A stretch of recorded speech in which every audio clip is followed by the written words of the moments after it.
Taylor, when did it dawn on you that Mayor Frey, because it didn't occur to me immediately, that Mayor Frey had just given double middle fingers to his park board friends as he was exiting the arena? It may not be important. I don't think they really considered maybe the longer term ramifications of this. What it Are means. you telling me Jacob Frey is a short-term thinker who has no loyalty and screws his friends over at the drop of a hat if it's good for him?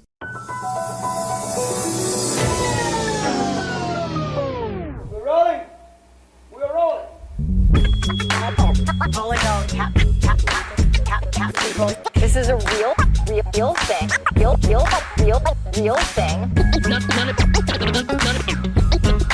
None of you have the balls to stop this. Stop this. I've got plenty of time. I have nothing else going on today. We're in the wedge neighborhood right now.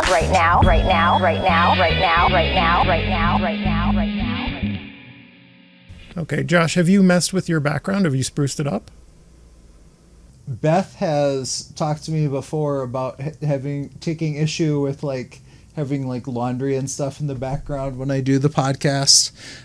So we have this screen that serves as a backdrop, and I finally remembered to bring it downstairs. Well, that's very nice. Thank you, Beth, for sprucing up the Wedge Live podcast and getting the laundry out of our view. This is the Wedge Live podcast, and this is a special 2025 Minneapolis DFL convention wrap-up episode. I'm joined by Josh Martin, our analyst here, and Taylor Dahlin, our woman on the floor of the convention, just everywhere. Omar Fateh, DFL endorsed for mayor. That's big. That's the big news. People are saying he's the Minneapolis Mamdani, which, full disclosure, I think is the most irritating conversation in the country right now is Minneapolis Mamdani. There is no Minneapolis Mamdani. Mamdani is Mamdani, and we don't have one. But congratulations to Omar Fateh.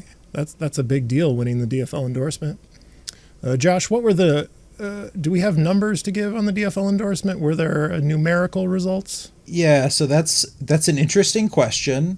On the first ballot, Omar Fateh had about 44% of the vote, 32% for Frey, just shy of 20% for Davis, which is important since that was the drop threshold. 4% for Jazz Hampton, and then less than 1% for Brenda Short. Now, for a variety of reasons, we do not have results from the second round of voting. We'll get into that. That. There are. And so, Taylor, what do we think is the significance of Omar Fateh winning the DFL endorsement for mayor? I think it just shows how strong the anti-incumbent sentiment is, that, not only the city that has just plain not endorsed for a mayor in so long does it against a sitting incumbent, just feels like a really big sign. And Josh, I saw David Schultz, who is backup Larry Jacobs on the news as a political analyst. Yes. David Schultz said that this makes Fateh the front runner, and I'm thinking, I don't know if I buy that, because Jacob Frey is the incumbent. He's got multiple PACs. He's going to have by far the most money to spend here. And he's running against his dream opponent, I think, in that he gets to play the socialism card, which he has wanted to do. Obviously, there are two other candidates still in the race. There's Dwayne Davis and Jazz Hampton. So there's a lineup of three going against him in this ranked choice system that we have. But there's an element of, okay, you want to run a socialist against me? Bring it on. This is the kind of... We wanted to run against the DSA candidate here. What do you think, Josh? There has seemed to be some of that from the Frey campaign throughout. And I do think it's still certainly true that Jacob Frey is still the incumbent mayor. He still has a lot of advantages, still has a lot of money, has the incumbency advantage, and has received some significant endorsements from various unions, particularly like the trades and construction unions. Yeah, I think it's right that this doesn't not necessarily immediately vault Omar Fateh into being the front runner in this race. With that said, I think it certainly helps. I think if you're Omar Fateh or his campaign, you're a lot happier today than you were a few days ago. And if you're Jacob Frey and his campaign, you're a lot unhappier than you were a few days ago. That's true. That's true. It feels weird organizing the episode this way because this was a crazy, crazy convention. It was one of the stranger conventions, yep. The thing that affected these park board endorsements is what we're going to talk about later in a major way. But let's at least say the results up front, and then we'll talk about how it all happened. So let's run through 1 through 6 and the at-large endorsements for Minneapolis Park Board. Dan Engelhart was endorsed in District 1, Charles Rucker in District 2, Kedar Deshpande in District 3, Jason Garcia, who is on this podcast Jason right Garcia, now. That name sounds familiar. Who in is District Jason 4? Garcia? No endorsement in District 5. And I want to be clear, it's not, as is often the case, that no one could get there and they ran out of time. The District 5 specifically voted for no endorsement. Ira Jourdain in District 6, and then for at-large, where there are 3 seats, the convention endorsed Tom Olson, Michael Wilson, and Amber Frederick. So speaking of Jason Garcia in District 4, we have a special guest. Jason Garcia, the DFL endorsed candidate for Park Board District 4, is here. Jason Garcia, congratulations. Thank you, John. Good evening, everyone. It's good to see you again after the past few days. Hopefully you all got some rest after your marathon 14-hour shifts at the Target Center. Yeah, that was a long day. And as everyone can see on youtube.com/WedgeLive, if they're watching, I'm still wearing my Wedge Live branded polo. I haven't taken it off. I've been in it for how many days now? Since Saturday. So Sunday, Monday, Tuesday. I'll still be wearing it Wednesday when people are listening to this episode. Well, you Jason, paid a premium for that, so I expected you would be wearing it a lot.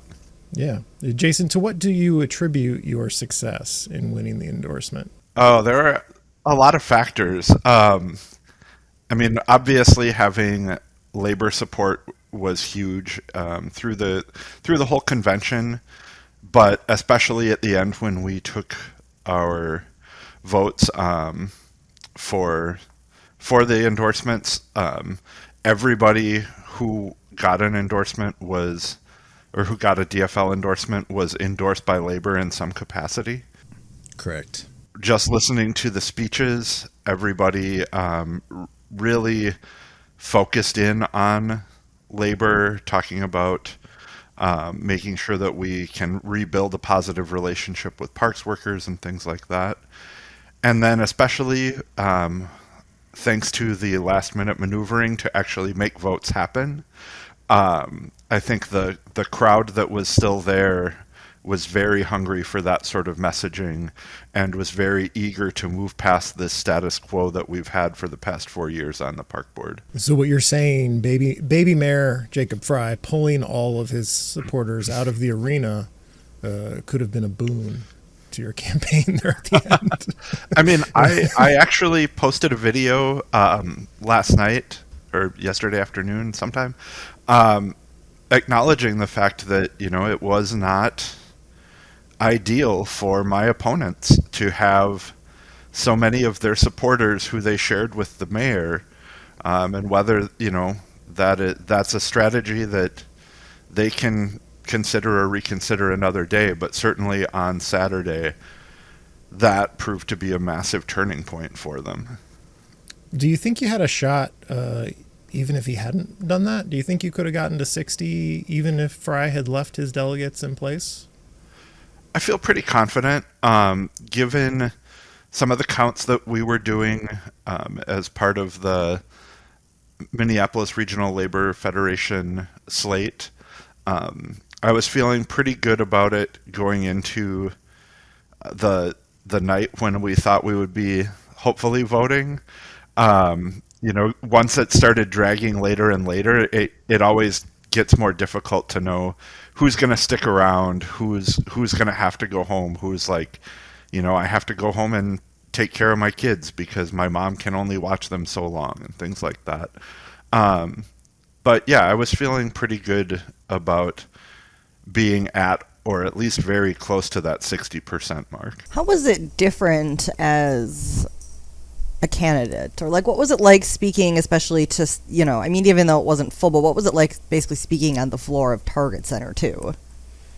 It was like, I think I may have told you after the convention, I remember, like, I spoke for about 3 minutes, and I remember maybe two sentences that I said. I had been kind of running through my speech all day in my head, kind of planning what I was going to say, what notes I wanted to hit, and things like that. And then, sort of late in the afternoon, before we went up to speak, I got the opportunity to have my friend Carrick, who is a arborist who works for the park board, come up and read a testimonial from one of her former coworkers about an unfair labor practice that happened last year. And my whole campaign, I've always said I want to center park workers. I want to center the everyday people who use our parks. And it felt like a really great opportunity to put a park worker telling park workers stories up front. And so I, kind of in my head was cutting things. What am I not going to say? And then, watching one of the amazing things was being able to watch the impact on the crowd when Carrick was reading that story, and like seeing people standing up and shouting, and kind of knowing that some of the incumbents on the park board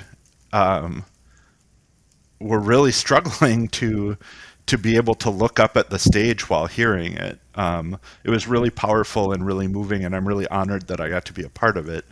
And then by the time it got to me speaking, I was just like, all right, let's get through the other things that I have to say. And when they're flipping the markers to tell you how much time you have, I kind of missed a couple of them, and then all of a sudden I was like, oh, 30 seconds. I gotta move into my wrap up here.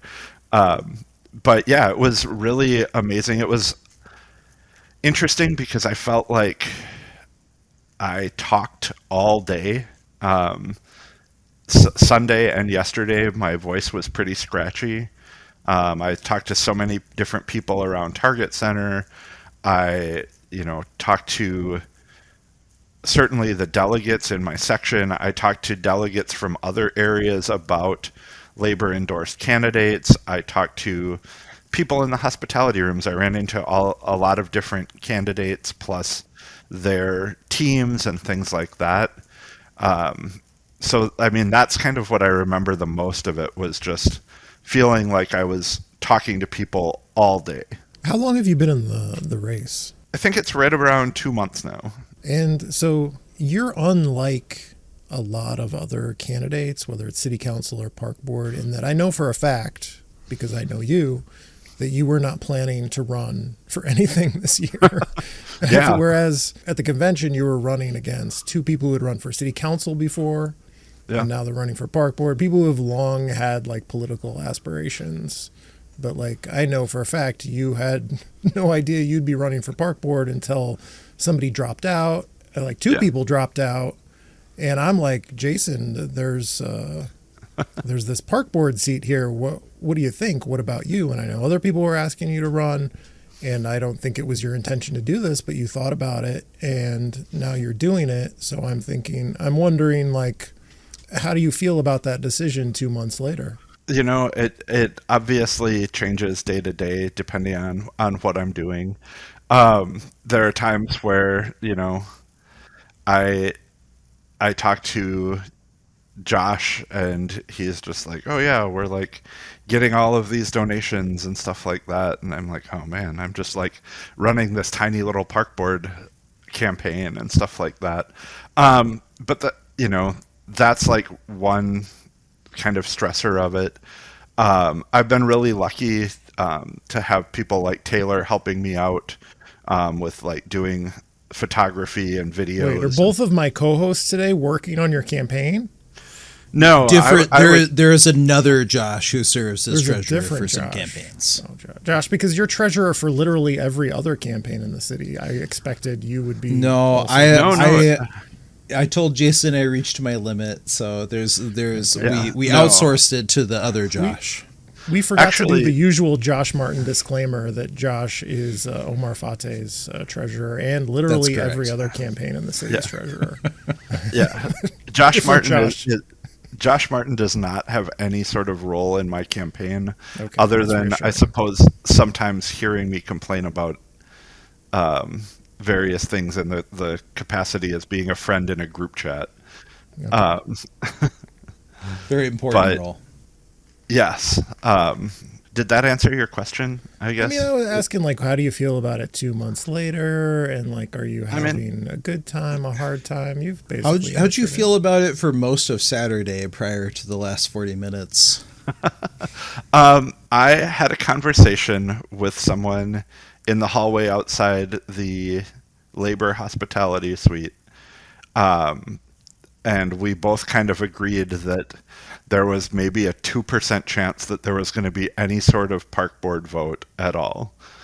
But we were, and at that point, we were all just sort of dedicated to hanging in to try to get to another mayoral ballot.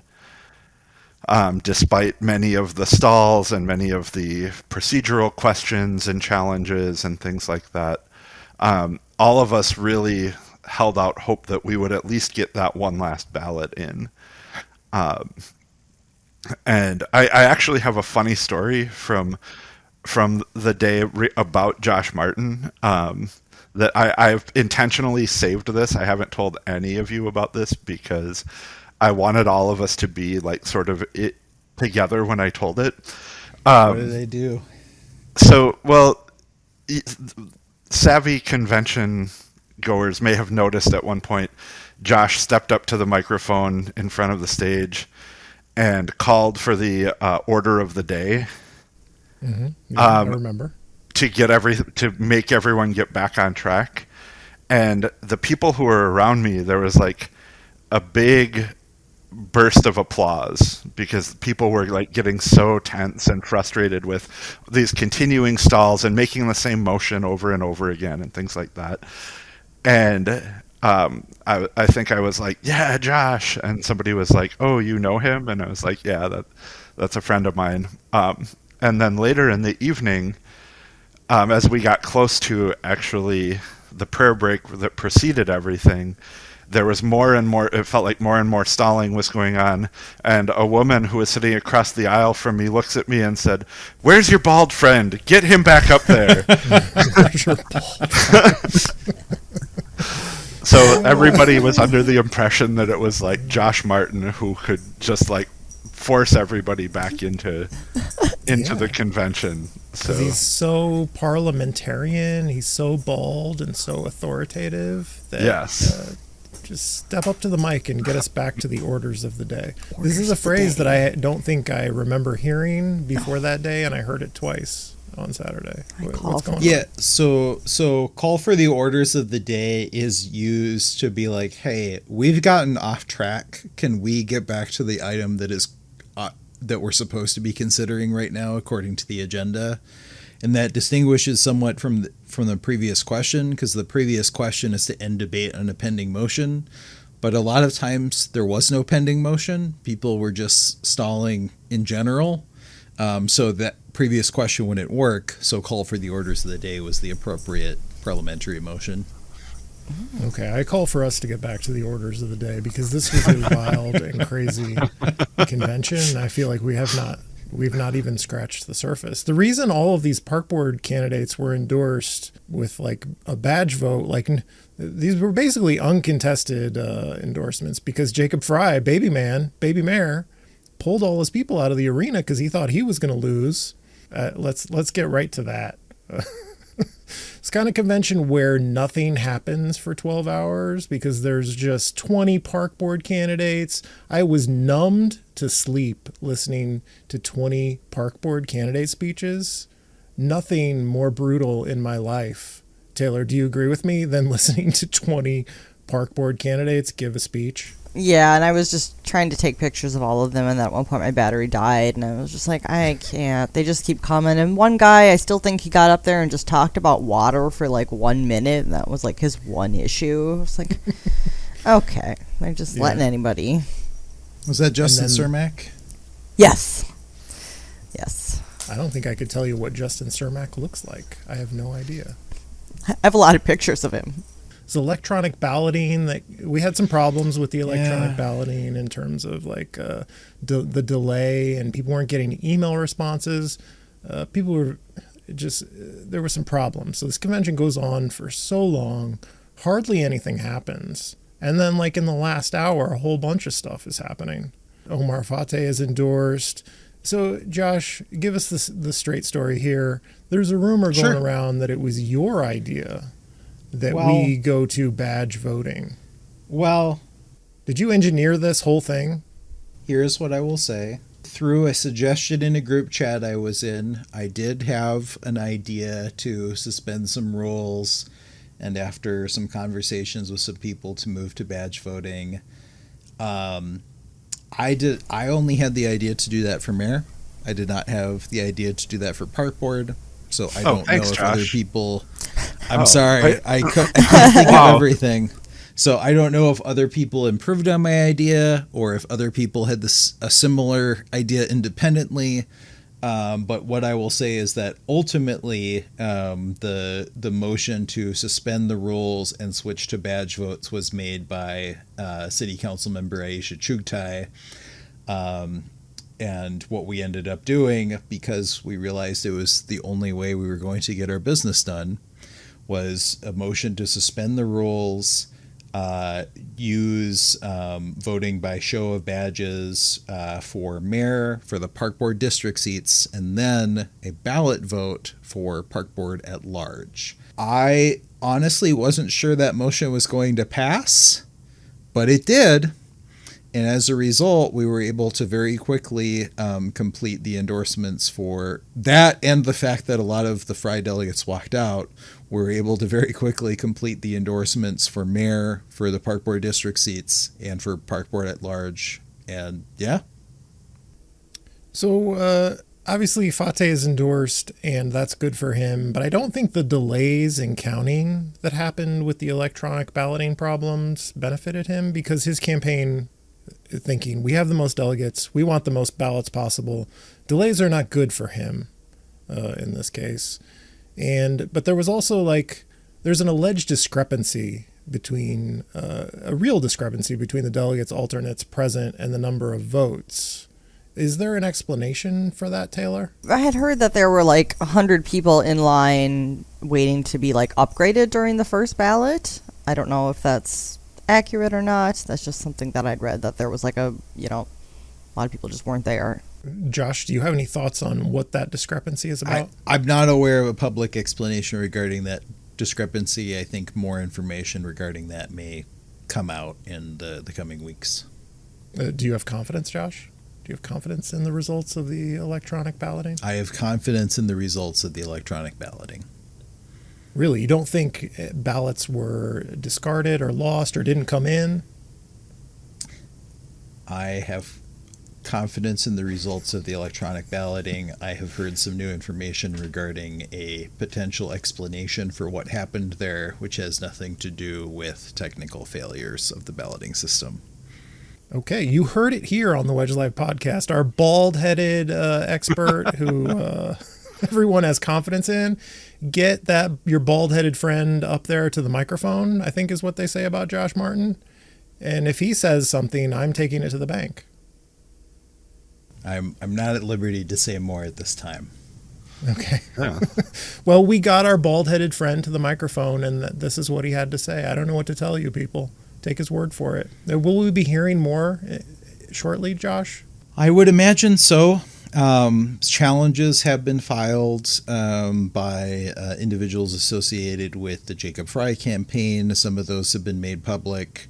There also been potentially other challenges filed. Those will be reviewed by the Minnesota DFL Constitution, Bylaws, and Rules Committee, and ultimately they will determine what action, if any, to take in regard to those challenges. So my understanding is the votes took a long time to come in. Is that what the delays were about? My understanding is that the delays were related to some of the back end tasks that need to be completed regarding that electronic voting system, and also due to some medical emergencies by the primary person tasked with leading that electronic voting system, and the need for some backup individuals to step in. So the challenge from the Frey campaign, does it mention, are they challenging based on quorum? Is that one of the things they're challenging? What I have seen publicly is that the challenge from the Frey campaign itself does not mention a challenge based on quorum. It does mention a number of other issues. There was a separate challenge. They're alleging missing Correct. votes. They're saying... There was a separate challenge from former Minnesota DFL chair Mike Erlandson, who challenges the convention based on quorum.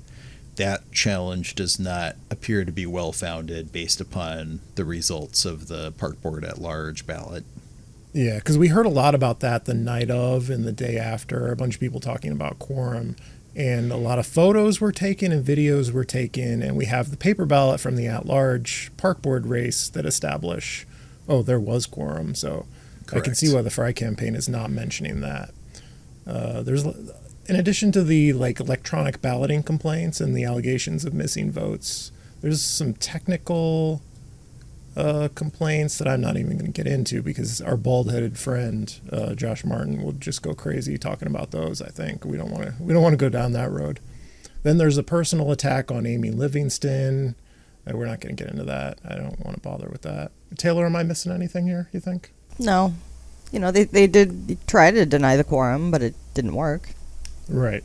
And so let's get it. Taylor, this is for you because you know the timeline. Let's get the timeline of how things are happening. We're 12 hours in. It's 9 p.m. And we've been numbed by 20 park board candidates.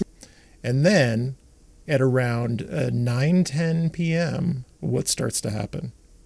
That's when the motion the chug time motion, that's when she makes it. And apparently that's probably the exact time as well that Lene Palmisano, who was seated, because I had already gotten upgraded by this point and was sitting with my district. Lene Palmisano was ahead of me, and I noticed she's packing up and leaving, and right around this, and I was oh, that's interesting. And then I noticed it's not just her; she has all of these people following her, and she seemed to start it from my point of view. I just saw her get up, and everybody followed her. So I took a picture, and it was at 9:12. And then at 9:16 is when the Frey campaign sent out a text to not even apparently just their delegates, but apparently more than just theirs, that told them to leave the convention, that it was no longer representative.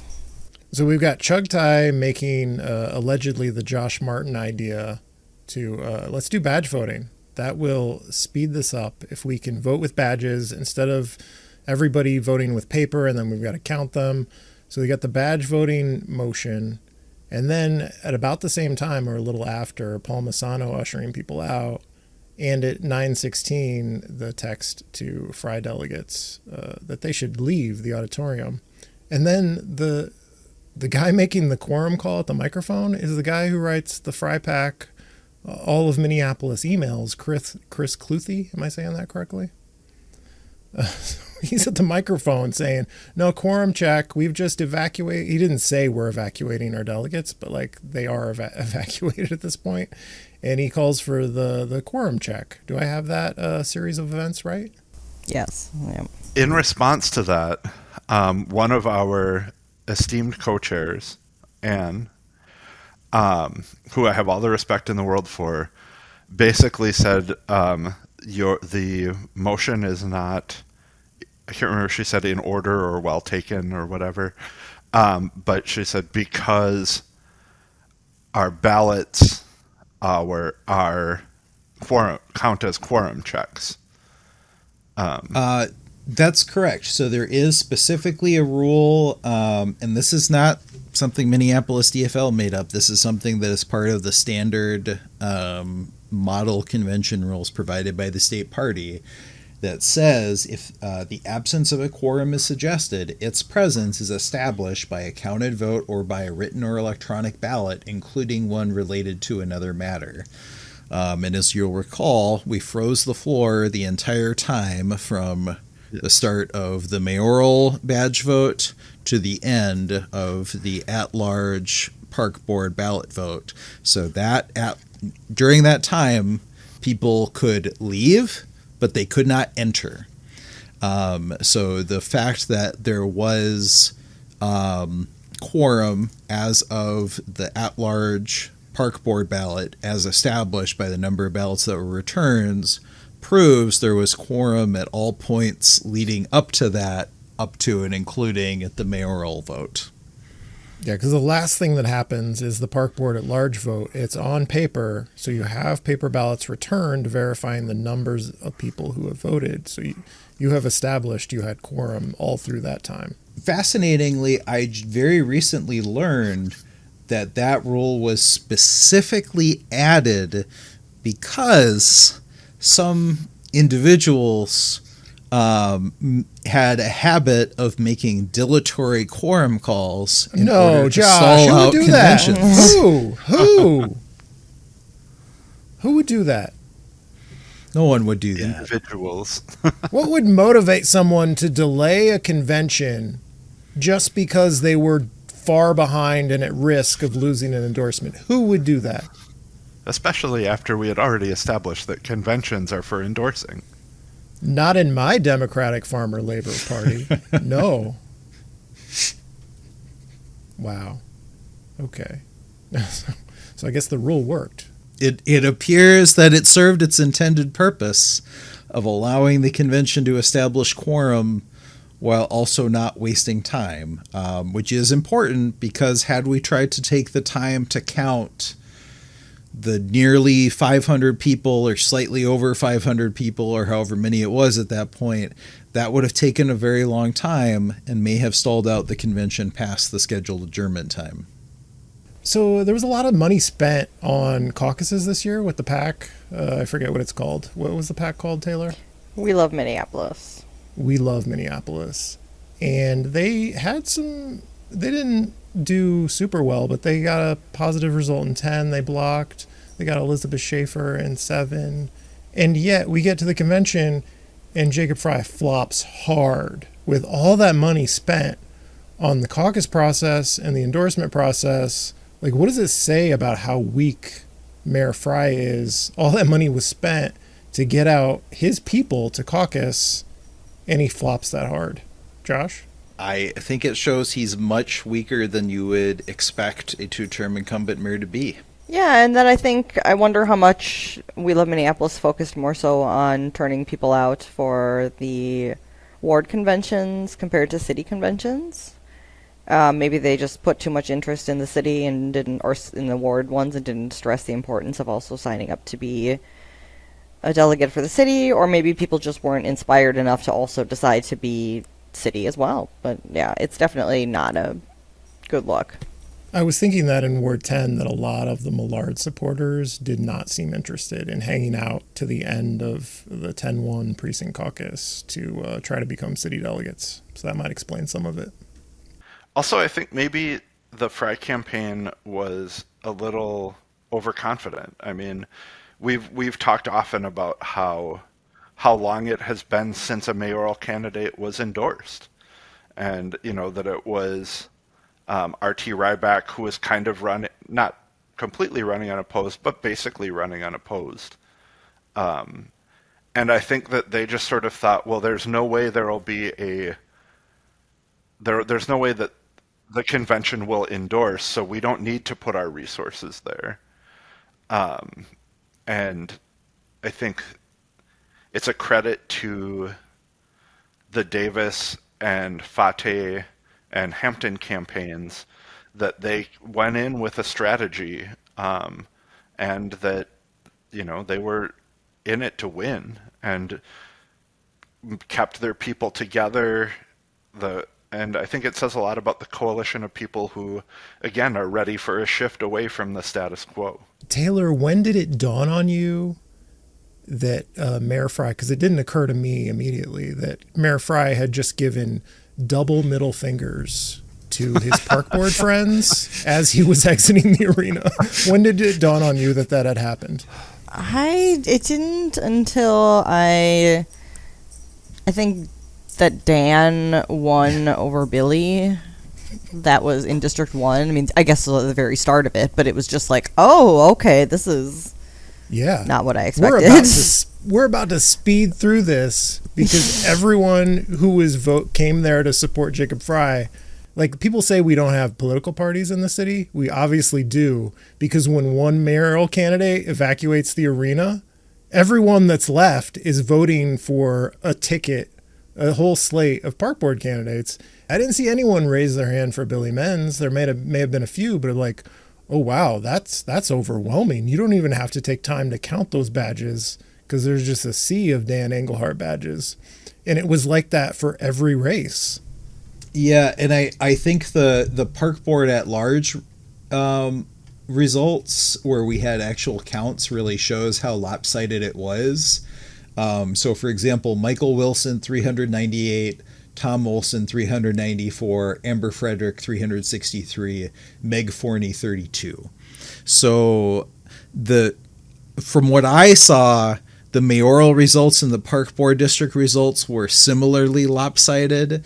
And yes, when it's that lopsided, it's pretty obvious who has 60%. You don't need to take account.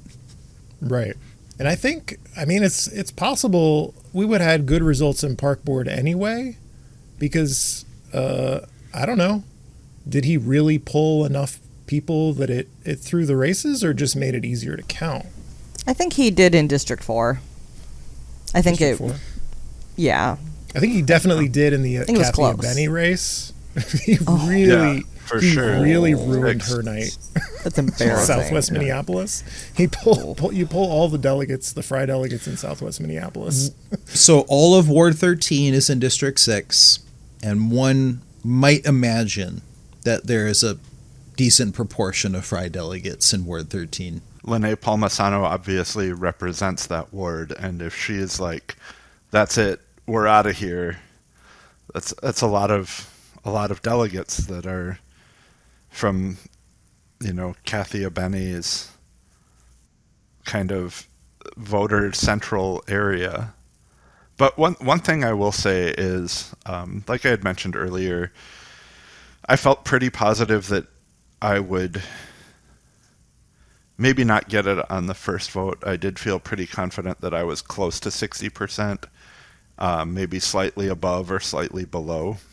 And I had a feeling if it went to a second ballot, as though there would have been time for that, but if it would have, that's when I felt really confident. Like if it's on a second ballot, I'll pick up enough to move over. And judging by some of the photographs that I've reviewed, because, obviously, like going from a super long convention and then finding out basically right away, oh, your opponents are going to challenge your endorsement and things like that, kind of added some stress to my life on Sunday. But then getting to review some of the photos, and being like, oh, okay, like this is what it looks like, the number of people who raised their badges for me. This is how many raised their badges for your opponents. Like I said, I felt like I was pretty close to that 60% mark, but then after that, it looked like it was more in the area of I had maybe 80% of the vote. It feels like a pretty seismic shift, obviously. But it was also, to sort of paraphrase Reverend Dwayne Davis, like the will of the convention or the will of the delegates was pretty well established by that point already. It was decided at the convention. They pointed out there were allegations, there were problems with the electronic voting, and people worried that not all the votes were being counted. So that was raised in the convention, and everyone was like, no, we voted, we're moving on to the second ballot. Like, people voted for that at the convention. Correct. That problem was considered, and people were like, we want to get on to the second ballot. Even Dwayne Davis supporters want to do that because Fateh had less than 50% of the delegates. It takes other delegates for that. Correct. To move forward.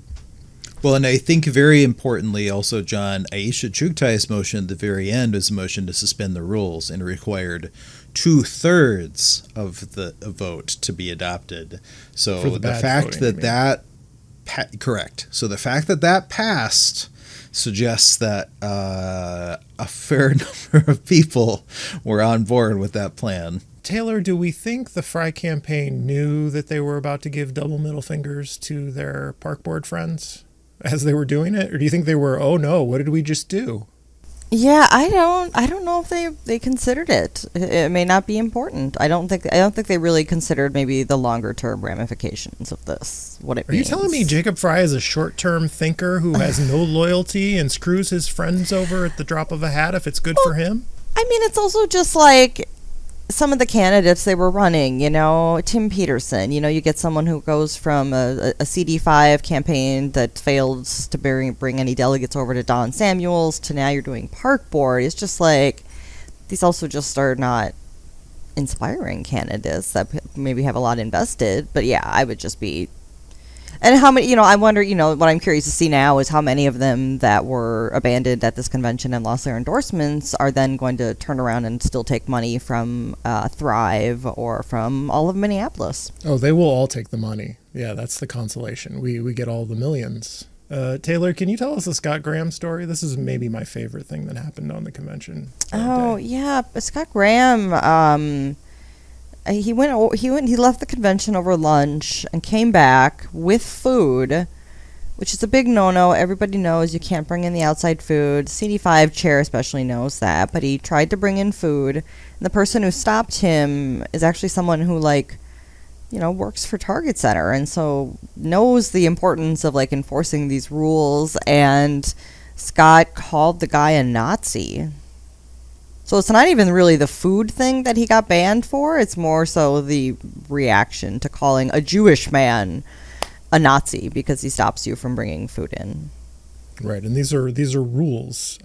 Nobody was more irritated about the food rules than me. I went on a hunger strike for a full day. I didn't eat any arena food, paid no arena food prices. But, I mean, if you try to sneak food in and you're the CD5 chair, you knew these rules. You're going to call somebody a Nazi for stopping you, breaking your own rules, basically, as a party official? That was hilarious. He's out of control. Scott Graham is out of control.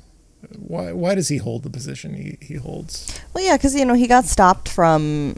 There was the whole protect our platform or whatever, the org he tried to chair that attempted to try to ban, dual endorsements of the DFL, DSA.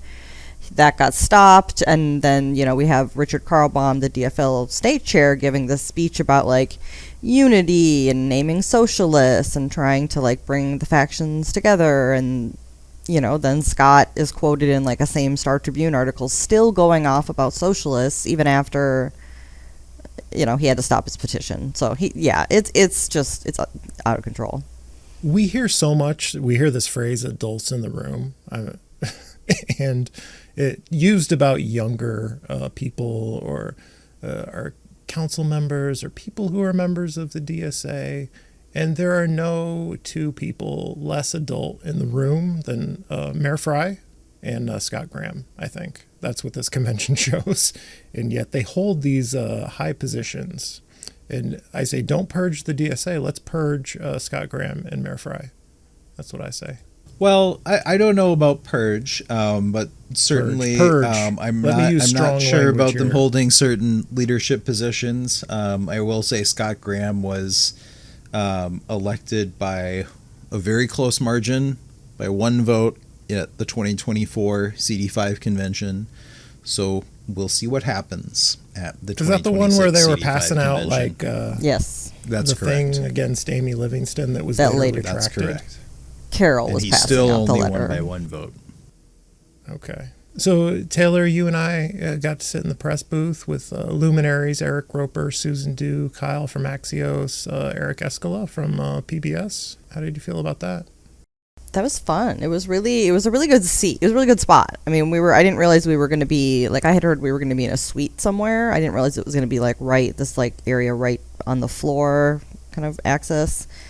The table were nice. I don't really know if in this modern era if they really need the media stand, but I don't know. At first I was sitting over by Eric and Ed Phelan, and then I was like, I gotta go over to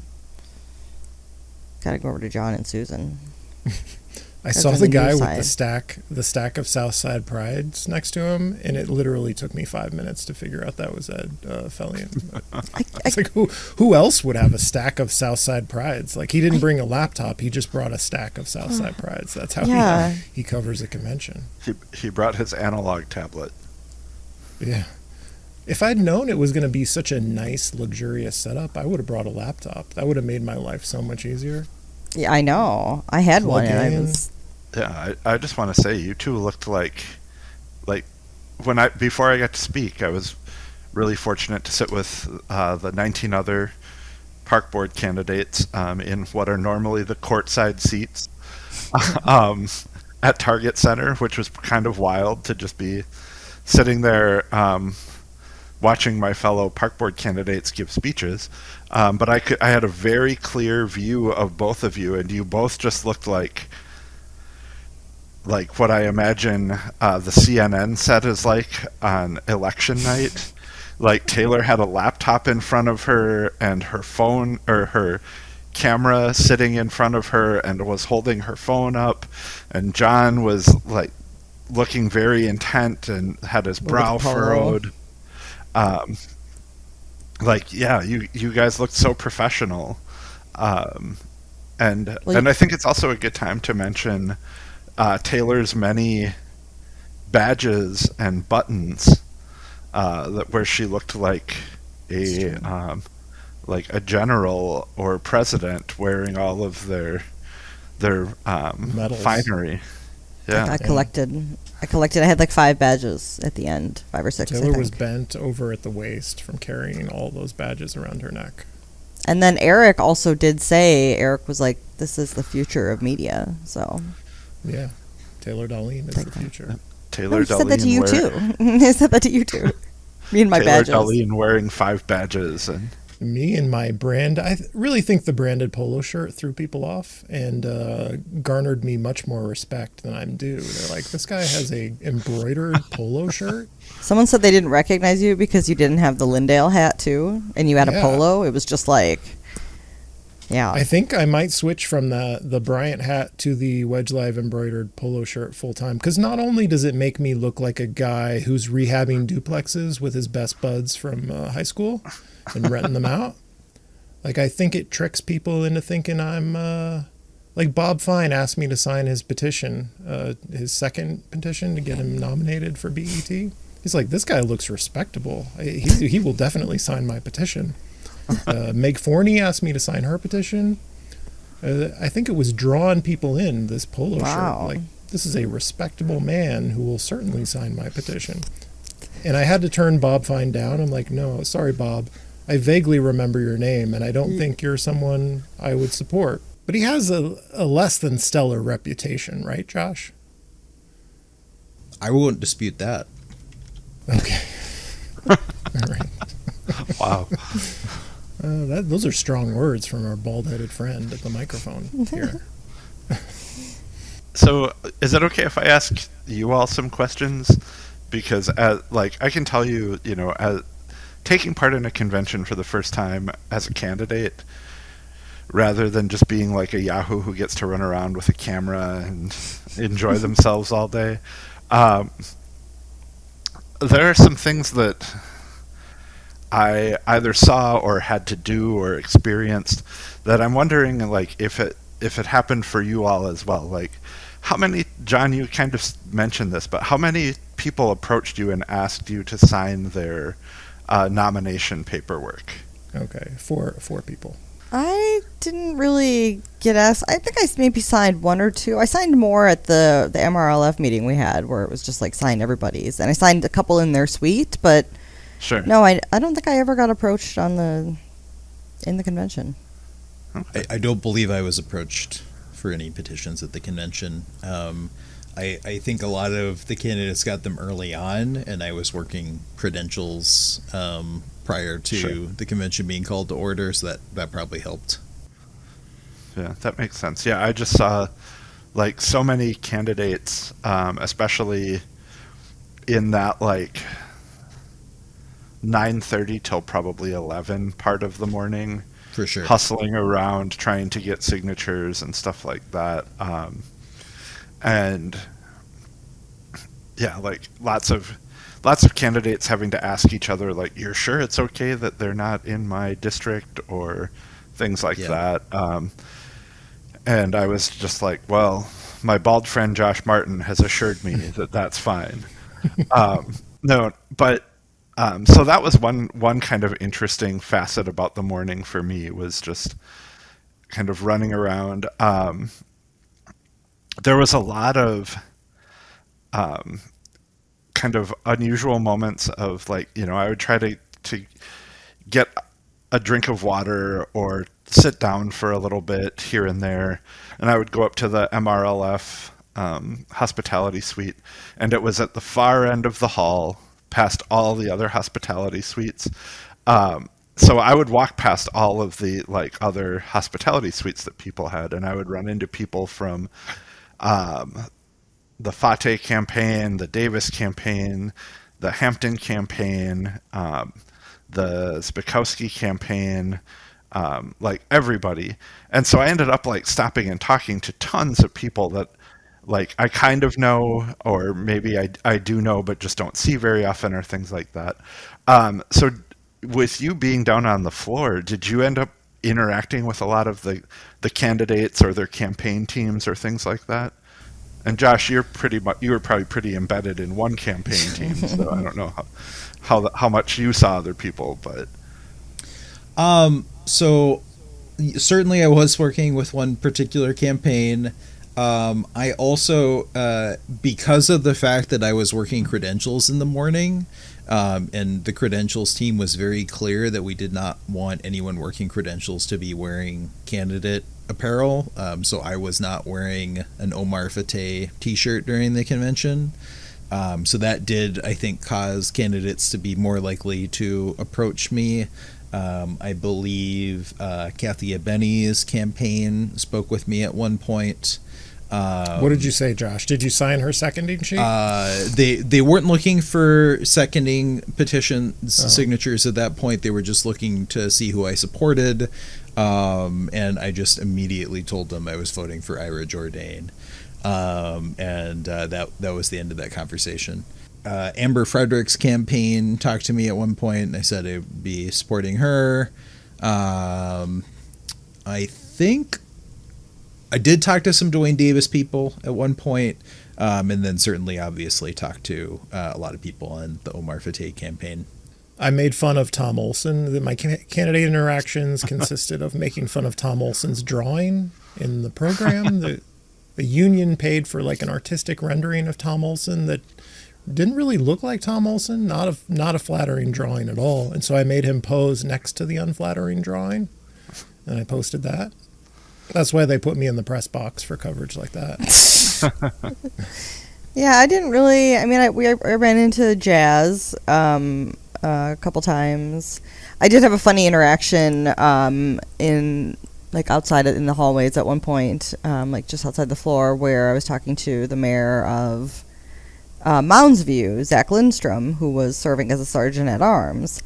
And he's got some arms, that guy, right? Yeah. Well, and then right away we were talking, and then like Frey comes by, and then he stops Frey, and they talks to him, and like takes a picture with him, and he's talking. His whole thing is like, I'm gonna wrestle Jacob Frey at SummerSlam, and so he asks him in person, like, SummerSlam, are you down?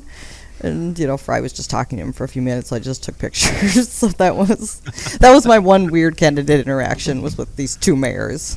My delegate name is Robert Bloomquist. That's my delegate name because they do a weird thing where they give you the badge of the delegate who left, and so it doesn't have your name on it. Who are you, Taylor? I'm Rondi Atkin. And I call you Rondi Arradondi. That's what I call you now. That's my name.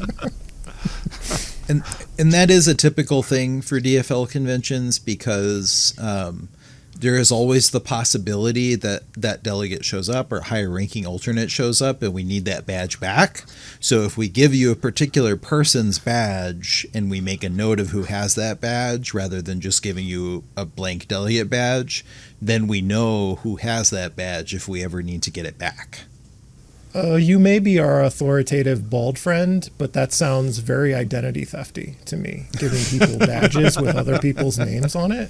That sounds this wrong. is going to end up being another challenge. I challenge the results of this convention. I guess I will say it doesn't work that way at every DFL convention. I think it did not work that way at the state convention.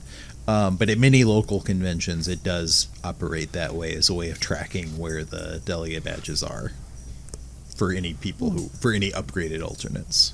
So, like, obviously, when it came time for candidate nominations, I was pretty focused on making sure that I got nominated, and I didn't want to do it myself. Although I was a delegate, I could have, and I did consider it to not have to, like, ask anybody or put anyone else on the spot.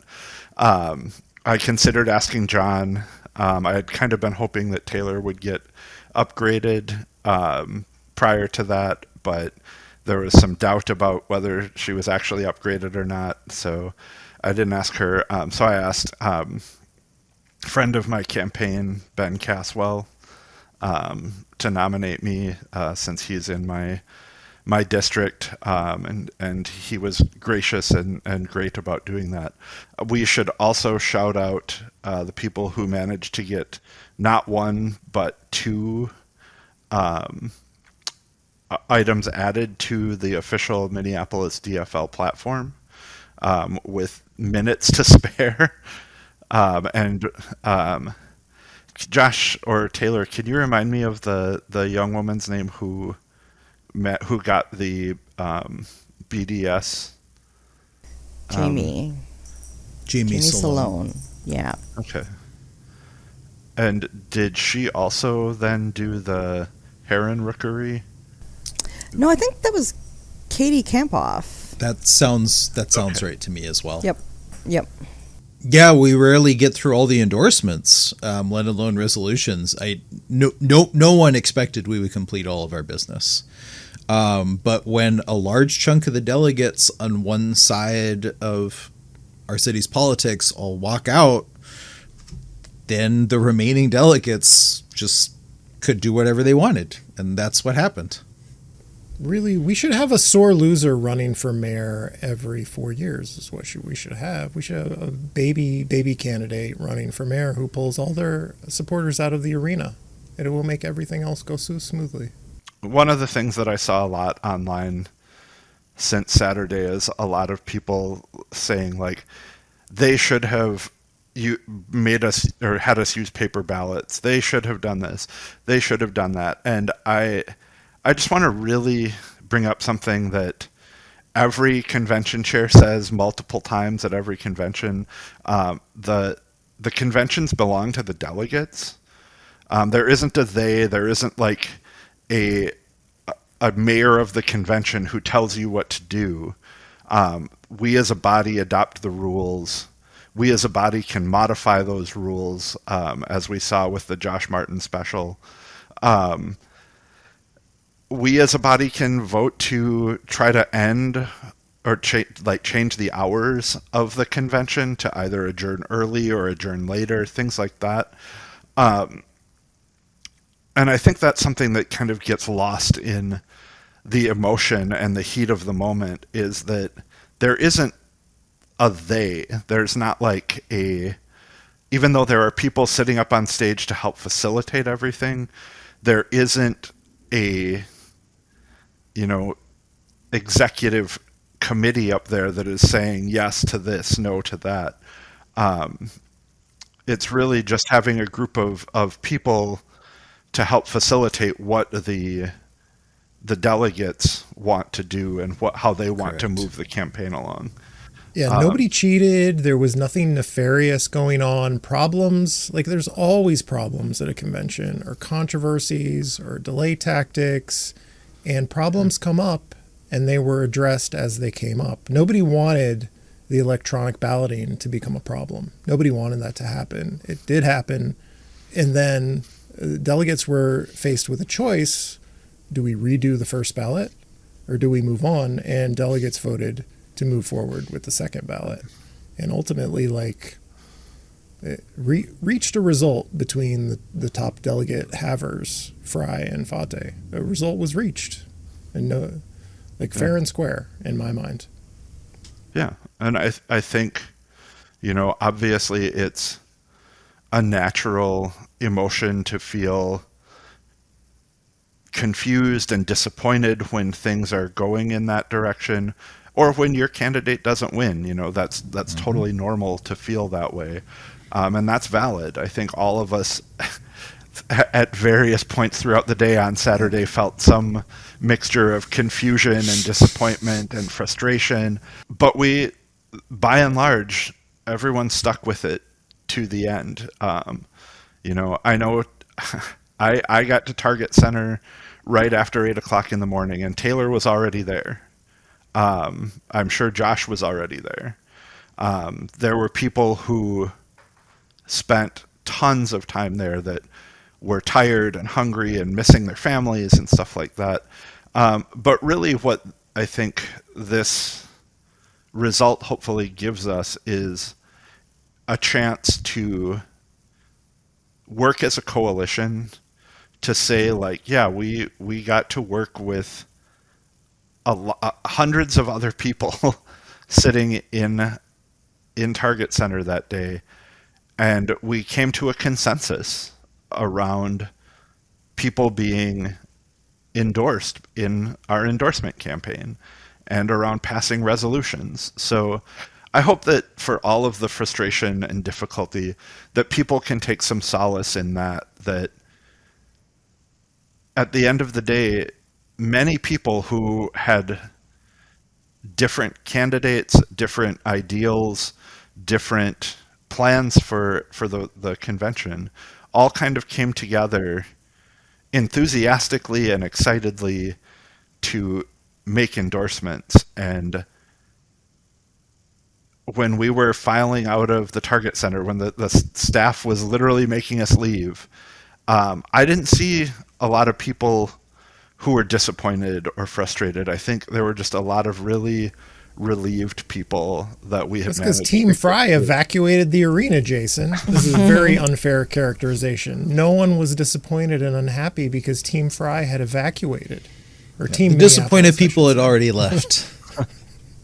Yes. I loved the Team Minneapolis shirts because the message there is you're not with Jacob Frey. Do you hate Minneapolis? You Minneapolis haters. No one more selfish than this mayor. So to have him using the phrase Team Minneapolis is hilarious to me. Josh, I have a question for you. All of these challenges, do they have any chance of succeeding? Because I have no idea.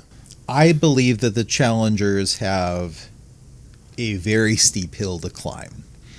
And I say that because for several reasons. One, my position is that all the actions taken at the convention on Saturday were maybe messy, but still constitutional. It is also it is very high bar intentionally to be able to overturn the decision of the convention and to overturn an endorsement. And I have asked around specifically what was the last time an endorsement was overturned successfully as a result of a challenge. People who have been involved in the DFL longer than me have not been able to answer that question. So it has been a very long time. So I can't say anything with certainty, but I feel reasonably confident that at the end of the day, all of the endorsements that were decided on by the Minneapolis DFL convention on Saturday will stand. I call for the orders of the day. Okay. Thank you to my authoritative bald friend, Josh Martin. Thank you, Taylor Dahlin. Can you introduce us to your cat, Taylor? Oh, yeah. I forgot to ask this. This is Oliver, the Wedge Live cat tour kitten. See, he's very tiny. They grow up so fast. She's from the cat tour, or he's from the cat tour. See, wow. Jason Garcia, our DFL endorsed park board candidate for the Minneapolis Park Board in District 4. And I'm your host, John Edwards. This has been the Wedge Live podcast. Thank you for listening.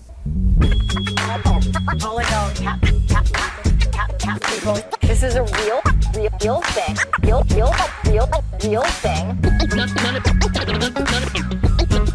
None of you have the balls to stop this. Stop this.